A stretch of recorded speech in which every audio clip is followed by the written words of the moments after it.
महाराष्ट्रात एक शहर आहे ज्याने मुघल साम्राज्य पाहिलं, मराठ्यांचा संघर्ष पाहिला आणि इतिहासातील अनेक मोठ्या घटनांचा साक्षीदार बनला। शहर म्हणजे छत्रपती संभाजीनगर।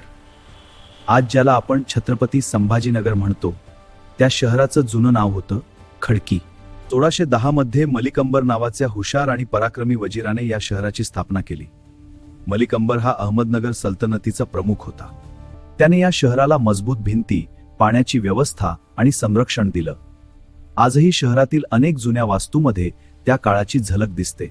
नंतर मुघल बादशाह औरंगजेब दख्खनमध्ये आला आणि त्याने या शहराला आपली राजधानी बनवलं। त्याच काळात शहराचं नाव पडलं औरंगाबाद। औरंगजेब जवळपास 27 वर्षे दख्खनमध्ये राहिला। मराठ्यांविरुद्धच्या मोहिमा याच शहरातून चालवल्या जात होत्या। याच भूमीने मराठ्यांचा संघर्ष पाहिला। छत्रपती शिवाजी महाराजांचे पुत्र संभाजी यांनी मुघलांविरुद्ध लढा सुरू ठेवला। संभाजी महाराज हे अतिशय शूर आणि बुद्धिमान योद्धे होते। त्यांच्या बलिदानाने मराठा साम्राज्य आणखी मजबूत बनलं। छत्रपती संभाजीनगर हे फक्त इतिहासापुरतं मर्यादित नाही।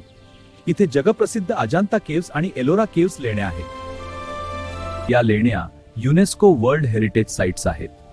हजारो वर्षांपूर्वी दगडामध्ये कोरलेली कला पाहून आजही जग थक्क होतं। छत्रपती संभाजीनगर हे फक्त एक शहर नाही, तर इतिहास, संघर्ष आणि संस्कृतीची ओळख आहे।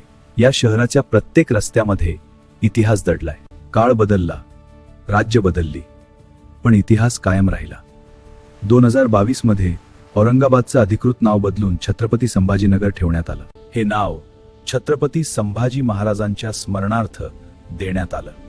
जर तुम्हाला महाराष्ट्राचा असा इतिहास मराठीत पाहायचा असेल तर चॅनल सबस्क्राइब करा आणि पुढचा व्हिडिओ कोणत्या शहरावर पाहायचा आहे ते कमेंटमध्ये नक्की सांगा।